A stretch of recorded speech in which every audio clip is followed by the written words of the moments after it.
Real talk, wedding photography isn't just pretty pictures. It's high stakes, high pressure, and an absolute roller coaster of emotions, all with a camera glued to your face. Before my first wedding, I thought I had it absolutely nailed. Gear was packed, shot list was ready, and my Pinterest dreams were in full swing. But honestly, I had no idea what I was walking into. In this video, I'm going to be breaking down 10 things that I wish somebody would have actually told me before my first wedding. Because if you're about to photograph your first one, these tips could save you hours of stress, missed shots, and a full-blown meltdown. So let's make sure that your first wedding isn't your last. Here's a big one. Timelines run weddings. You might think that the bride's in charge or the planner's in charge, but once that ceremony kicks off, it's the timeline that's king. Once I had a wedding where makeup ran 45 minutes late, and guess who had to shoot bridal portraits in 7 minutes?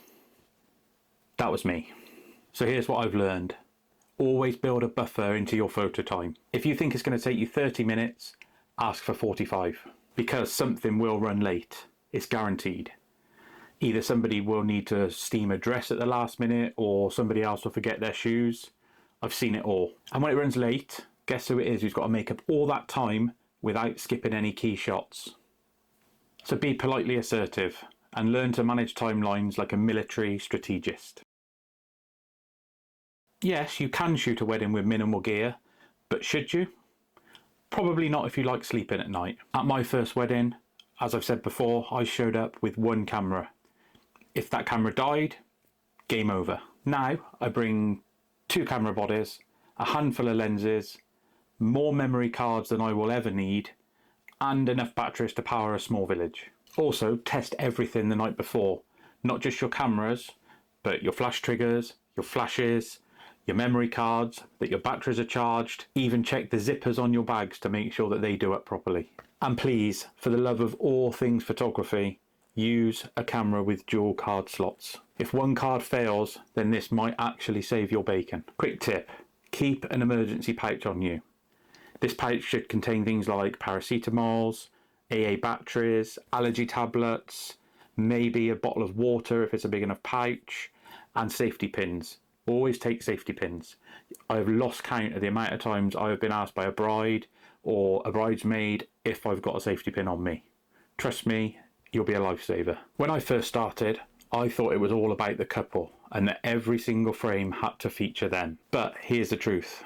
Some of the best shots I've ever taken at a wedding haven't been of a couple at all. It's that teary hug from grandma, the proud look that a father gives to his daughter during the first dance, or that teary glance the mother of the bride exchanges with her daughter during those wedding vows. Now these are the moments that the couple didn't even know that they needed, until of course they see them. So eyes up during the big moments, scan the crowd, look what's going on around you. The wedding ceremony is an absolute goldmine for reactions, and I promise you, that picture of Auntie Carol tearing up during the ceremony will mean 100 times more to the couple than the third picture you've taken of their rings. If there's no wedding coordinator, guess what?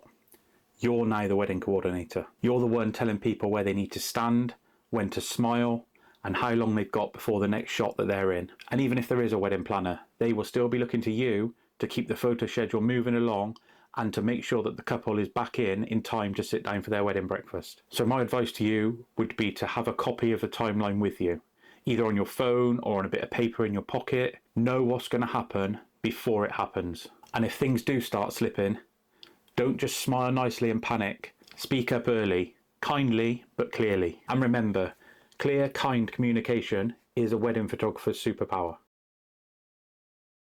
Lighting is like a moody teenager.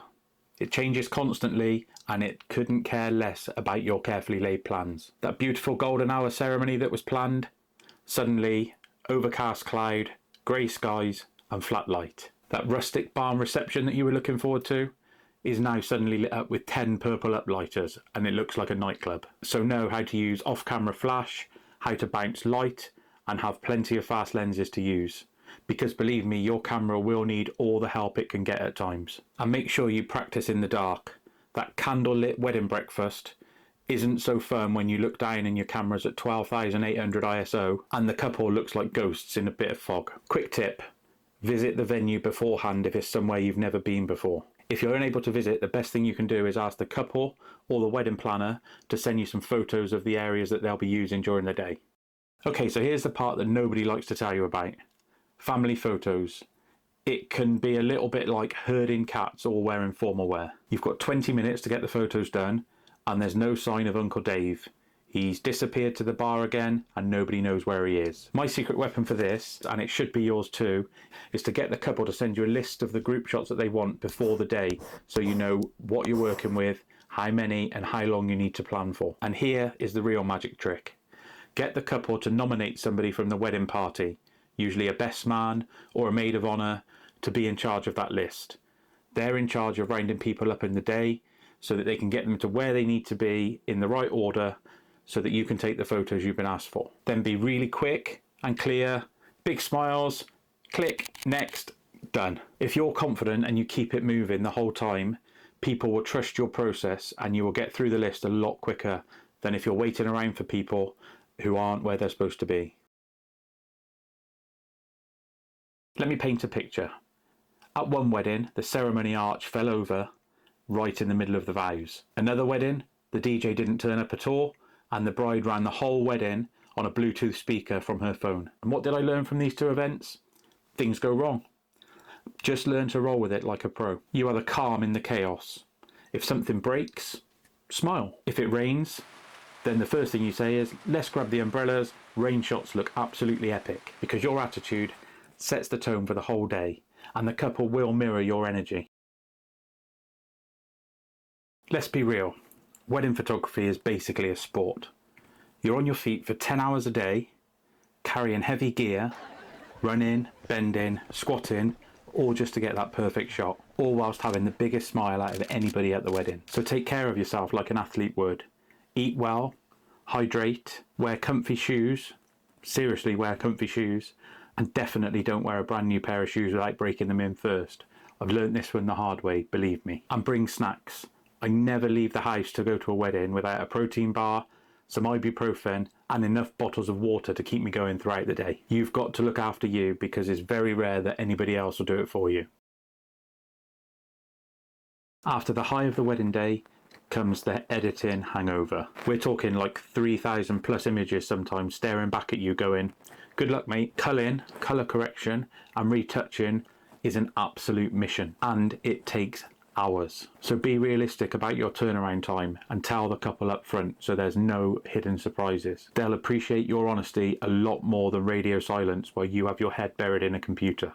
Also, try and build systems so that it just becomes easily repeatable for you. Import, edit, cull, deliver and repeat. And if you're not using AI image editing or culling, mate, you are working far too hard. Imagine AI absolutely changed my life. It is such a time saver and worth every penny of the monthly subscription. Work smarter and let the tech help you deliver the magic without losing your sanity. Here's the thing. Great photographers aren't just great with a camera. They're also great with people too. Thank you. And so you are. You're the mood setter, the one keeping things light and fun, and the calming voice when things start to get a little bit stressful, usually at the end of bridal prep or just before the bride goes to walk down the aisle. Be that person who can help with all of the tricky little things. Remember the safety pin tip from earlier? That's one of them. You can help with buttonholes, you can help with the veil. Great images is one thing, but a personal touch from a photographer leads to a lot of referrals as well. So be calm, friendly and helpful, and they will remember how you made them feel just as much as the photos you deliver. Okay, so that's a wrap. Those are the 10 things that I wish I knew before my very first wedding shoot. I really hope that these tips can help you feel a little bit more prepared, a little bit more confident, and a whole lot less alone on your wedding journey. If you find this video useful, please hit that thumbs up. And don't forget to subscribe for some more real-world wedding photography tips. Also, I want to hear from you. What is your biggest wedding day fear? Or maybe you've got a hilarious story that you want to share. Drop it all down below in the comments. I respond to every single one of them. Thanks so much for watching if you're still here at this point.